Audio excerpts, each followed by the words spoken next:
Well, hello there, big reviews from the Albino Rhino channel. We're here with Chris, the Collingwood Brewery. Collingwood? Collingwood. Collingwood, yeah. So, tell us about this place. All right, so we'll get started in here.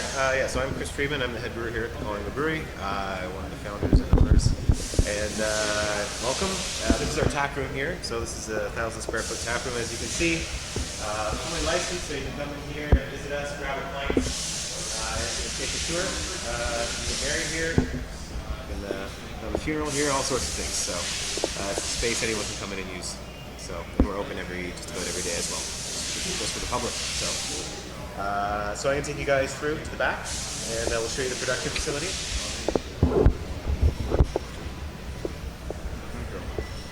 Thank you very much.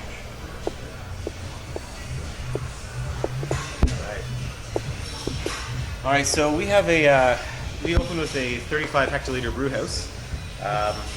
We decided to go a little bit bigger than we initially planned, just because every conversation I had with other breweries, they always said they never complained about their brew house being too big. They always complained about it being too small for production. So we decided to invest a little bit more upfront so that we could plan for success. So that when we really did get busy, we'd be able to meet demand, and we'd never have to short ship any one beer, or we could always keep up essentially, and we'd never have to disappoint anyone.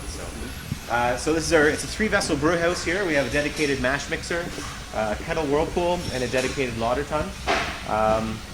Like I said, 35 hectoliters. All of our fermentation vessels are 7,000 liters, so we brew twice on this system to fill each tank. And that process of brewing for us takes about 12 hours to run 2 brews through. And I do that myself, and my brewer Mark Lewis, he does it with me.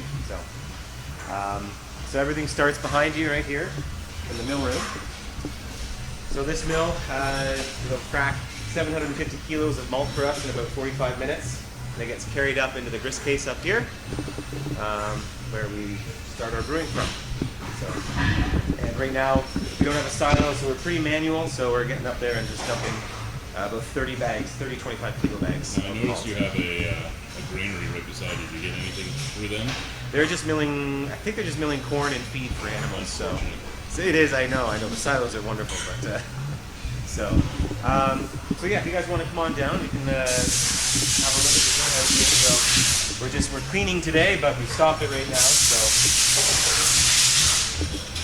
So we have, like I said, we've got the 3 vessels. We have a dedicated hot. Is that going to be really loud on there? No. Okay. So we have a dedicated hot and cold liquor tank because we are doing a lager. When we're brewing, we have to cool it down to ferment at 10.5 degrees Celsius. So we hold our water here at about 4 degrees Celsius, and we use that to cool down our wort for fermentation of our lagers. This brew house here was manufactured in Victoria, BC, Specific Mechanical. It took them about 6 months to do it, and I think we received it about a few months before we were ready to open. So we got this building about 10 months before Victoria Day 2 years ago. Just 10 months into the build out. It was just a warehouse, and there was tile and flooring in here that they were selling. So we took out walls, we took back a mezzanine. We had to dig up all the floors, lay the trenches, then we had to slope the floors to the trenches, and then coat them as well. So that whole process of doing all of that and then doing the plumbing and the installation, that took us about 10 months. So then we opened Victoria Day, and 2 years ago, then by August we had our first product in the LCBO, and from there it's just been going gangbusters, going really well. So, oh yeah, crazy. Yeah. We have a second product in now, our ESP's there, and it's amazing. We're probably going to double our capacity, double our production from last year to this year. So it's just crazy. So way beyond our projections. So that's the brew house. You can see the guys are packaging here today. So Mark is filling our can. This is Mark Lewis. Hi guys. He's a brewer here, and like myself, he's a graduate from Niagara College. So we're a couple years apart there. So Mark's been here for about a year. 2 years? Yeah, he's been here for 2 years. Yeah, time flies. Time flies. So he is my left and right hand. I die without him. So yeah, he's filling kegs today. As you can see, we're doing our pale ale, and the guys are canning there. Then come on around here, I'll show you that.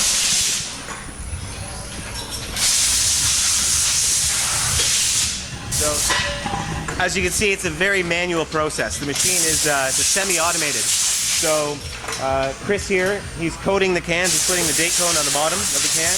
He pushes them into the line, and then the only thing that's automated is the actual filling process. So it head comes down, fills the cans, and they get pushed into the steamer. Does 3 cans at a time, anywhere from 12 to 15 cans per minute.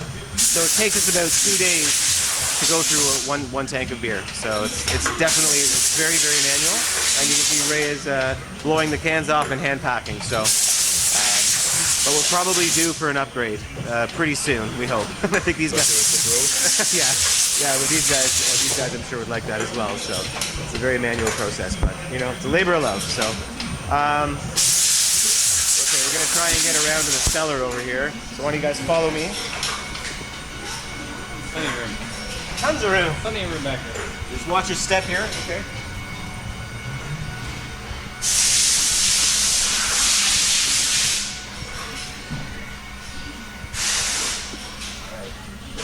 Okay. So,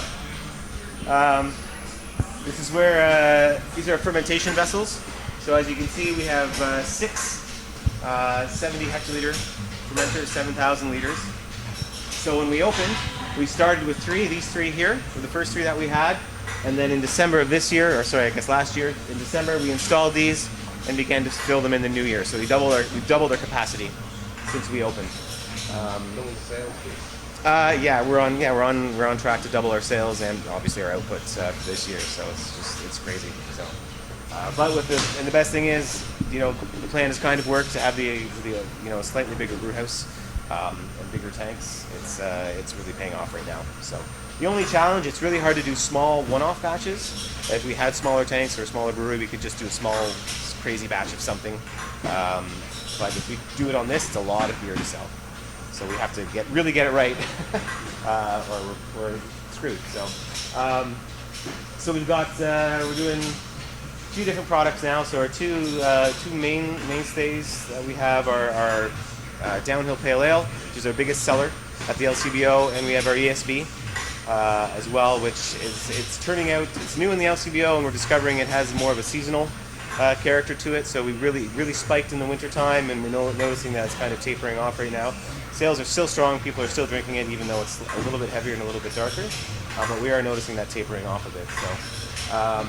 So those beers, they're ales, and we use our house yeast. It's American ale yeast. I think it's White Labs 001 or Y Yeast 1056. That's our house strain. So we use that for both of those beers and any other typical ales that we do.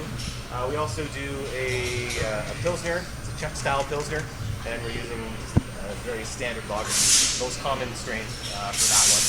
And that one takes ideally 4 weeks to make in the tank. So sometimes it gets a bit longer because we don't sell as much of it. So sometimes it gets longer in the tank on aging. So I'm waiting to sell through some stuff. So if we do get to land that one in the LCBO, then that'll be a whole other story. So then I suddenly won't have enough tanks because it takes so long to make. So we're doing that.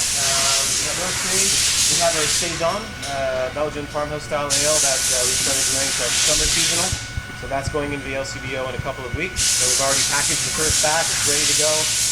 So we're moving kegs of it already, and bars are shipping cans as well. So we're hoping that'll move well. It's going into cans, which is a bit odd for the style. A lot of people put the style in bottles, but we really want to make sure we get it into as many hands as possible. And we just find the can format really is good for that. So Easier for me to take. yeah, exactly. So we're running the Saison, and the only other special thing we got going on right now is we're doing a Keller beer for our 2nd year anniversary. So it's an unfiltered lager with a bit of a hoppier kick. So for our pale ale, we use a hop back. So most of you guys probably know at the end of brewing, you put your hops in late to get all the aromatics, but then if you use separate vessel, a hop back, which is after the kettle, right before it gets cooled, you can pick up all sorts of hoppy goodness, and you get a lot more of that hop character gets retained. So we use that in our pale ale, but we also use it for the Keller beer as well.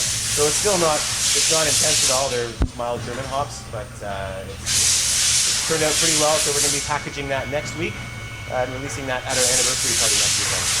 So that'll just a limited 50 hectoliter batch, so there'll be a couple of some cans and some kegs, and it's a one-off, and we'll never come back again. So we have our anniversary series of beers that we do. So, but in this tank, the reason I got into that, this tank is this is going to be our 3rd year anniversary beer. So it's a Belgian red ale, and we're going to put it. You guys may have noticed the barrels in the room there. So I've used those barrels twice for a saison and for an old ale. And there's just water in them right now, but we're going to be putting this in there into those barrels for about a year. That'll release it 1 year from now. So they were for Pinot Noir. They came from Taws down in Niagara. So now at this point, I'll get a bit of oak out of them, not a ton, but it's more for the bugs that are in there. So they'll start to work on the beer, probably sour it somewhat. So we'll see what we get, but it's worked beautifully the last 2 times. So it's a bit of an experiment, but it's a lot of fun. So and we don't we do have a filter, a very coarse filter that we use on our Pilsner and our extra special bitter. Pale ale is unfiltered, so that goes straight to the tank and out to packaging. As is the saison is also unfiltered, and the Keller, of course, this year the Keller beer is unfiltered as well. And yeah, so that's pretty much the grand tour. I love hearing that you use a hot dog. That's not used very often anymore. No, not a ton. No, I mean, I came from. I spent a couple of years at Creemore Springs, and they use that for their Keller beer, which is a phenomenal beer, and I think some of their other brands, and that's where I got to know it and really use it. And to me, it was a no-brainer. It's such a great way to get hop character without having to go to dry hopping, which it definitely has its place. But my preference is not to dry hop if I don't have to. So, but it's a great tool to have, and it imparts a really nice character. So, good. Do you have any questions at all? Tanks are made out of, where do they come? These tanks they were manufactured in China. So our first tanks were manufactured in China, but we purchased them through Specific Mechanical. So they were the deductions from them. These tanks we sourced ourselves directly from China as well. So, it's they're the least complicated tanks in the brewery, when we're in startup mode and we're still, we're not making a bunch of money yet, so it's such a cost savings on the capital side to source them out to get the prices are just incredible. So it's good over the short term. So, they work. They're great. No issues with them whatsoever. They work really well. So very well.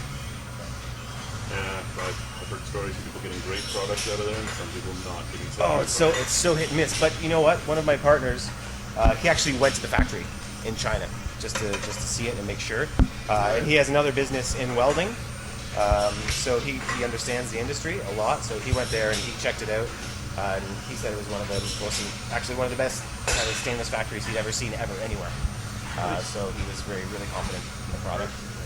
They can great. Not great. He's a welder. That's right. But yeah, if you guys want to go back, we can go back out and talk a bit. If you want to ask more questions.